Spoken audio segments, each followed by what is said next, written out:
মিলন কল্যাণ committee বিশাল আকার ধারণ করেছে, এ সম্বন্ধে আপনি কি বলবেন? হ্যাঁ, নিশ্চয়ই কিছু বলার আছে। ঘটনা হচ্ছে, এই যে কমিটি 14 বছর লড়াই করে আমার বানানো, আর এই কমিটিতে এমন কেউ থাকবে না যে কেউ এর মধ্যে অসৌজন্য কাজ করে এবং কমিটির কোনো ক্ষতি হবে এরকম কেউ করবে না। সারা পশ্চিমবঙ্গে সাথে আজকের তারিখে দেশে আমার যত কমিটি আছে, বাইরের রাজ্য, তো সকলকে আমি কিছু বার্তা দিতে চাই। বার্তা হচ্ছে এইটা: আজকে কমিটি পশ্চিমবঙ্গের 24টা জেলা এবং বাইরের কিছু জেলাতেও আজ কমিটি আমাদের গঠন হয়েছে। প্রায় 57 লাখ মহিলা জুড়ে গেছে।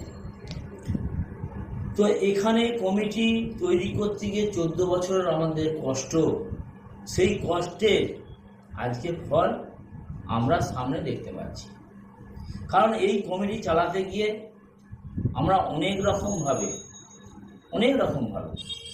আমরা সংঘর্ষ করেছি, বিপদের মুখে আমরা পড়েছি।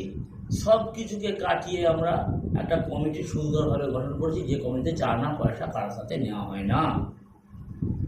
তো কিছু কিছু জায়গায় শোনা যাচ্ছে, আমি কমিটি যারা চালাচ্ছে এবং কমিটি যারা তৈরি করছে তাদেরকে আমি একটা বার্তা দিচ্ছি। বার্তা হচ্ছে এইটা: যারা কমিটি বানিয়েছেন এবং যে এরিয়ায় যে কমিটি আছে, যে জেলায় আছে, আমরা এটা ধ্যান দিন যেন কোনোভাবে কেউ চাঁদা পয়সা তুলতে না পারে। কেউ যদি এই ধরনের পয়সা তুলে থাকে, আমরা যদি জানতে পারি, তাহলে কিন্তু তার জেল এবং হাজত অনিবার্য। দ্বিতীয়ত হচ্ছে এইটা, আমরা যতক্ষণ না কাউকে আমরা পারমিশন না দিই যে আপনি কমিটি তৈরি করতে পারবেন, এবং লিখিত যদি আমরা না দিই, তাহলে কিন্তু কেউ কমিটি গঠন করবেন না। এবং তার মধ্যে আমাদের সাইন থাকবে এবং আমরা সেই কমিটি গঠন করার জন্য আমরা যে দায়িত্ব দেবো, তারপরে সেই কমিটি গঠন করতে পারবে। আমি আমার দেশের প্রশাসনকে বলি, এই ধরনের কাজকর্ম যদি করে থাকে, তাহলে কিন্তু আমরা তাদের সাজা দিন, অ্যারেস্ট করুন। আমরা কিন্তু এর কোনো দায়বদ্ধ নয়। আমার কমিটি পশ্চিমবঙ্গের এই রাজ্যে আমার কোনোভাবে কেউ চাঁদা পয়সা। কর্মসংস্থান সুনিশ্চিত করতে একটি আলোচনা সভা ডাকে। সেই মতো জেলার বেশ কয়েকটি ব্লকের মহিলারা অংশগ্রহণ করেন।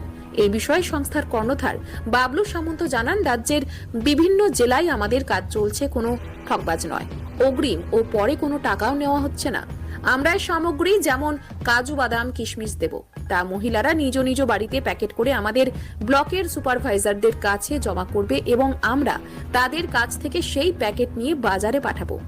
এক প্যাকেট তৈরি করলে পাবে 50 পয়সা। এইভাবে ঘন্টায় এক একজন অন্যান্য জেলার মহিলারা 100 থেকে 150 টাকা রোজগার করছে। যদিও এদিন ময়দান ভর্তি মহিলাদের উপস্থিতি দেখে প্রশাসনকেও চিন্তায় ফেলে প্রায় কয়েক ঘন্টা পুরুলিয়ার টামনা মুখ্য রাস্তা যানজটে আটকে পড়ে যানবাহন। যদিও মঞ্চ থেকে প্রশাসনের পক্ষ থেকে মহিলাদের সতর্ক করা হয় যে কর্মসংস্থানের নামে যদি কেউ টাকা চায়, তাহলে টাকা দেবেন না এবং আধার কার্ড দেবেন না। যদি দেন